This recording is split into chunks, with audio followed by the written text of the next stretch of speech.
Lui-même, Jésus a dit, vaudrait mieux n'avoir pas connu le Seigneur que l'avoir connu et laissé. Il dit, c'est terrible de tomber dans les mains de Dieu. Vous savez ce qu'on appelle tomber dans les mains de Dieu? C'est que Dieu te surprenne dans le péché, que Dieu te frappe. Si le chrétien ne comprend pas ce qu'on est en train de traverser là, mais il ne comprendra plus jamais. Plus jamais. Parce que c'est une occasion pour ceux qui ont les yeux pour voir, voir. Pour qu'ils voient. Pour que ceux qui ont les oreilles pour entendre, entendent. Parce que rien n'arrive au hasard. Dieu contrôle toute situation. Il vous nous enseigne quoi? Il va enseigner les enfants de Dieu que vous avez longtemps dormi. Réveillez-vous! Beaucoup ont souvent pensé que quand Dieu est là en colère, ça veut dire qu'il laisse faire. Non. Dieu est là en colère pour te permettre de te repentir. C'est tout. Maintenant, quand tu es rebelle, qu'est-ce qu'il fait? Il te punit. Mais beaucoup de choses que les gens vivent aujourd'hui, ce sont les choses que leurs grands-parents ont fait. Les choses qu'ils ont faites, je ne sais pas, il y a 200 ans, il y a 150 ans, il y a 80 ans, il y a 100 ans de cela. Yes. Tu subis ça aujourd'hui. Pourquoi? Parce que Dieu punit de génération en génération. Peut-être que ton grand-père n'aimait pas les pasteurs. Parfois même quand tu vois un pasteur, tu n'aimes pas aussi le voir. C'est comme ça aussi que se traduisent les malédictions. Les malédictions se traduisent souvent par ça. Ce n'est pas forcément que, voilà, tu vas souffrir. Mais tu vas être dans des situations où tu seras toujours en inimitié avec Dieu. C'est-à-dire, tu vois un pasteur, tu n'aimes pas. Il y a des gens comme ça. Tu connais le pasteur, les hommes de Dieu là, les hommes de l'église là. Il y en a qui sont comme ça. Ils n'aiment pas des connus pasteurs. Mais il y a des gens qui ont des réactions.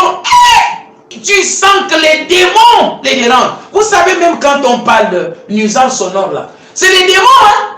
Je connais des situations où quelqu'un est chez lui. Il ne joue même pas la musique à haute voix, à haut-parleur. Mais les gens viennent, mais tu nous déranges. On ne dort pas. Combien ne maudissent même pas leurs enfants parce qu'on a dit que leur fille sort avec un chrétien, même pas pasteur. Vos choses, ces églises là, hein? Vos histoires. Parce qu'il y a des systèmes mis en place pour ne pas te permettre de rencontrer Dieu. C'est pour ça que quand tu as rendez-vous avec Dieu, sois rigoureux. Je vous dis que la vie, quand Dieu parle de violence là, c'est une violence qui est que tu ne dois permettre à rien du tout de t'empêcher d'aller à la rencontre de Dieu. Sinon tu es foutu. Il y a des situations dans la vie où le Satan aime utiliser l'âme pour t'empêcher d'aller à la rencontre de ton Dieu. Il utilise les sentiments. Regardez, elle a rendez-vous avec Dieu tous les jours, elle parle à Dieu comme elle veut. Mais pour venir arrêter ce processus-là, la séduction est arrivée. Et Adam aussi arrive là-bas, au lieu de regarder avec les yeux de Dieu, il regarde avec les yeux du cœur. Même dans ta famille, même avec ton mari, même avec ta femme, même avec tes enfants, avec ta famille, il faut être dur avec eux quand il s'agit de Dieu, parce que tu sauves leur vie. Il ne faut pas être complaisant, il faut être jovial, une maman bien dans la famille, un papa bien dans la famille. Tes enfants ne vont pas t'aimer, ne fais pas que tes enfants t'aiment parce que tu les laisses faire ce qu'ils veulent. La Bible dit quoi? Si tu éloignes la chicotte de l'enfant, tu le livres au diable. Regardez même le pays au sol aujourd'hui, pourquoi? Mais parce qu'on a un gouvernement qui est en perte de vitesse. On vote les lois pour les PD là-bas, on dépénalise l'adultère là-bas, c'est n'importe quoi. Et avec un gouvernement comme ça, on va rencontrer Dieu comment? Le pays va rencontrer Dieu comment? Dieu va avoir un regard favorable sur nous comment? Les yeux de Dieu sur le Gabon aujourd'hui sont rouges.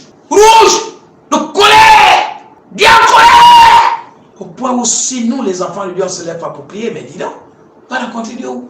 On est dans un pays qui attire la malédiction de Dieu. Tu as besoin des justes. Je vous dis, prions, prions. C'est pour ça que rechercher la face de Dieu tous les jours, c'est un impératif. Un impératif d'aller à la rencontre de Dieu.